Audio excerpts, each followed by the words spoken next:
All right, so weird day, weird weather, it's whatever. This is, I'm going to talk you through if you're a group B, this is going to be like a pre-lab. So hopefully you can do your lab assignment before you come to class.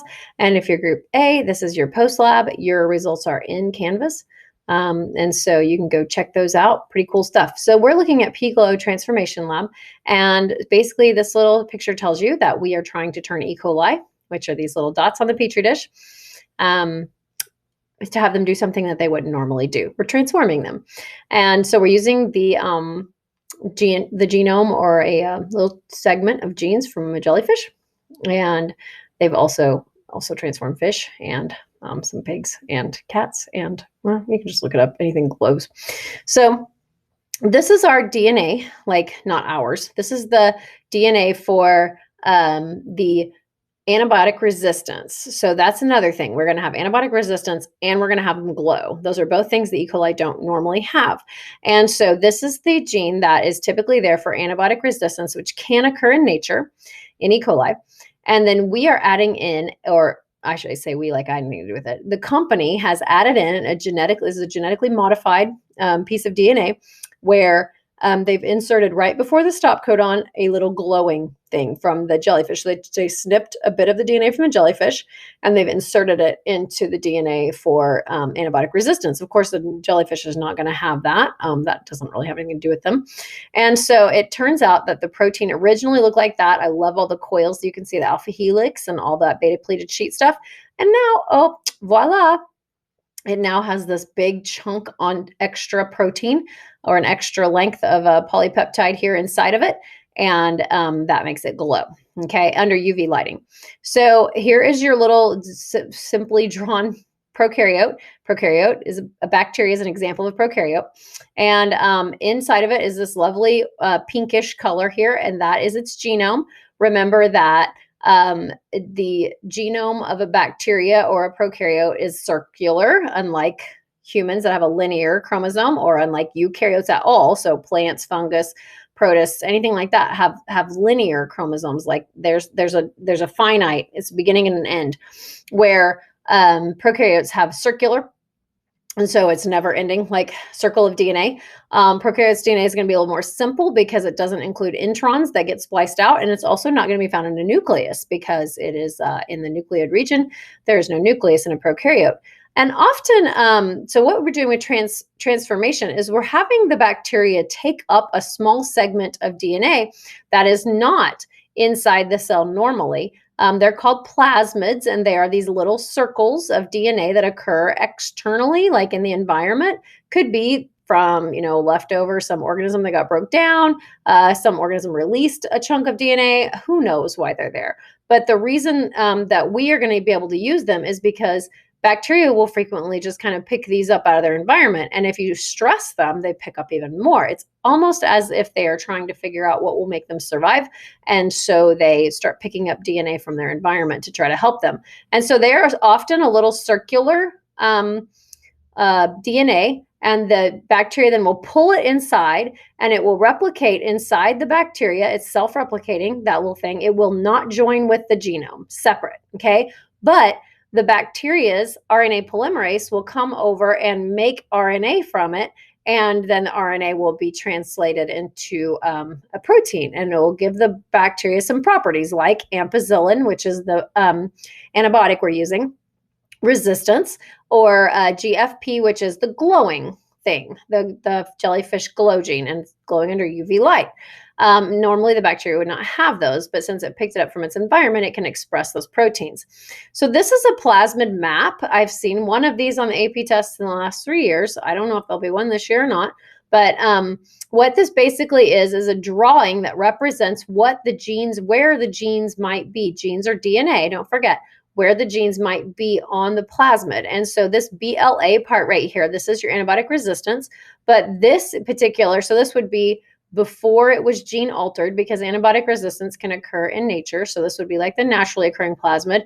This ORI stands for the origin of replication, and that's where if the plasmid makes a copy of itself, it will be there. We call that autonomously replicating, meaning it replicates on itself by itself without any instruction from the prokaryote, from the bacteria. The bacteria doesn't tell it to replicate, it just does. And so it's autonomously replicates, and here's its origin of replication, okay?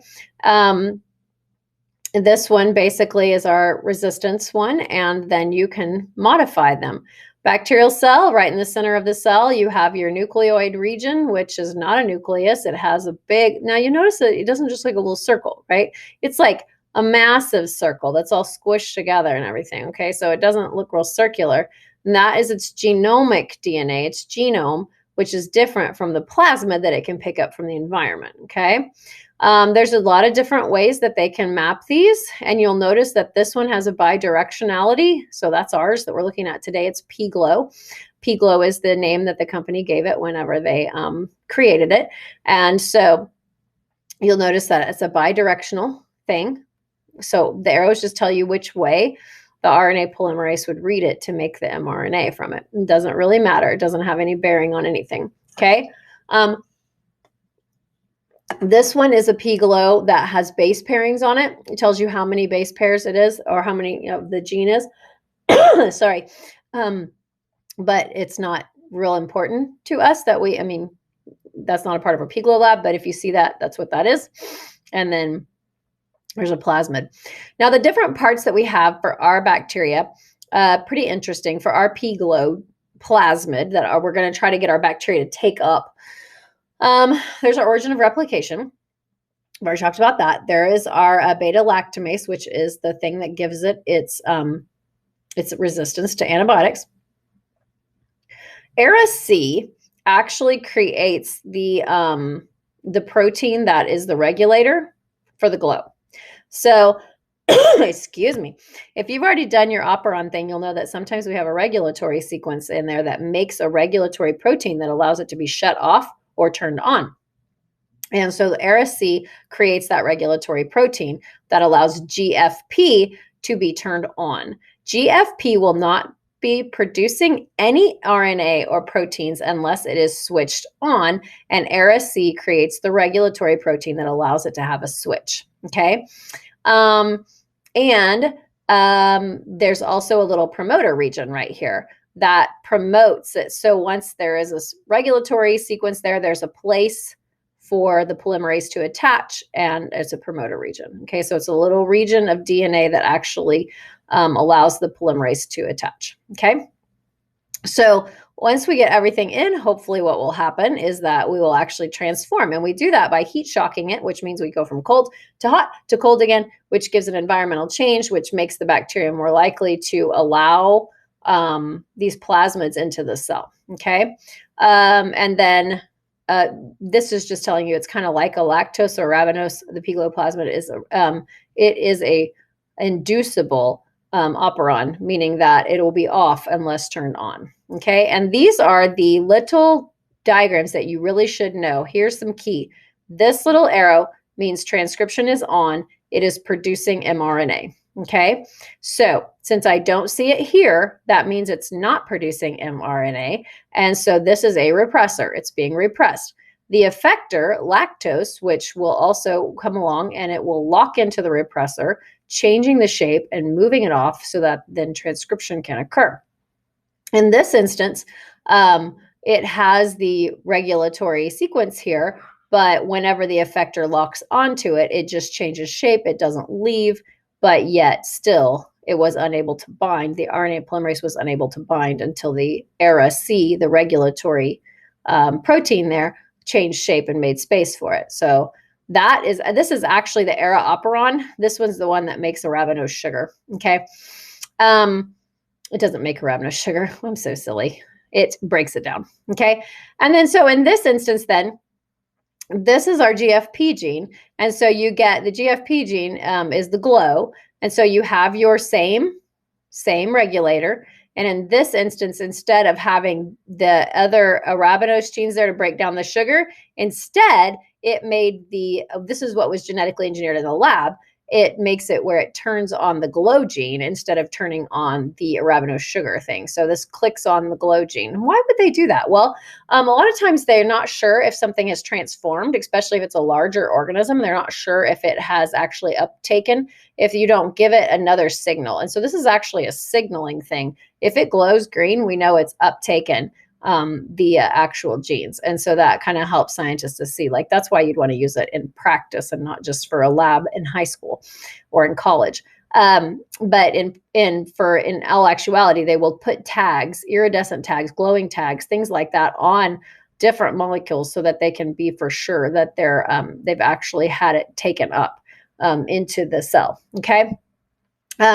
I think that should be able to get you through, except one thing. I wanted to talk about what we're actually going to be doing.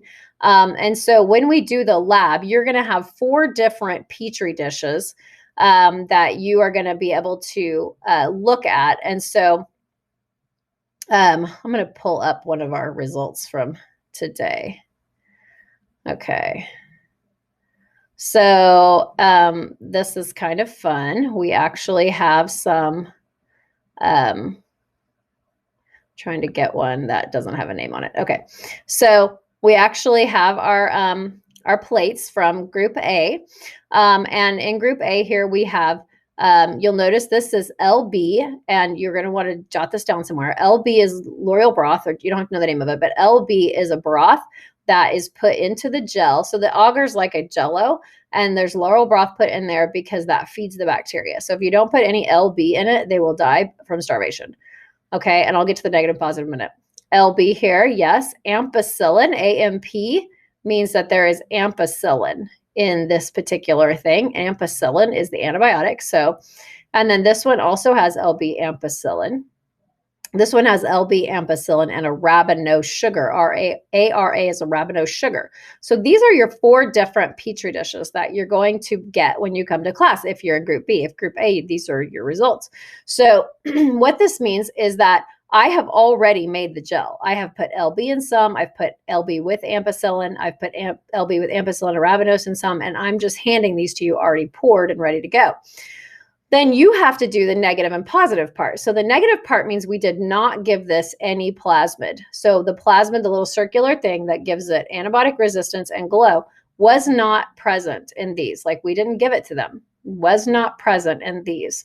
Was present. Yes, it's a plus in these. Was present. Yes, it's a plus in these. And so you're supposed to predict which particular what's going to happen in each one. That's like your job, okay? For your lab is to predict that. And so you can see that these are glowing. Cool. In UV light. So then these are not glowing. You can tell, okay? So that's what it's asking when it says the 4 different things that you're going to put them in and make a prediction and all that stuff, okay? All right.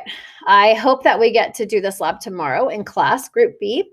Group A, go ahead and finish your results and put them together and turn them in. This is 1 per person. You do not share your posters or anything like that with your group. You have to come up with your own little poster, and then you'll put it in your lab portfolio for proof that you actually did all this cool work in class. Okay. I hope to see you very soon. Have a great day. Be safe.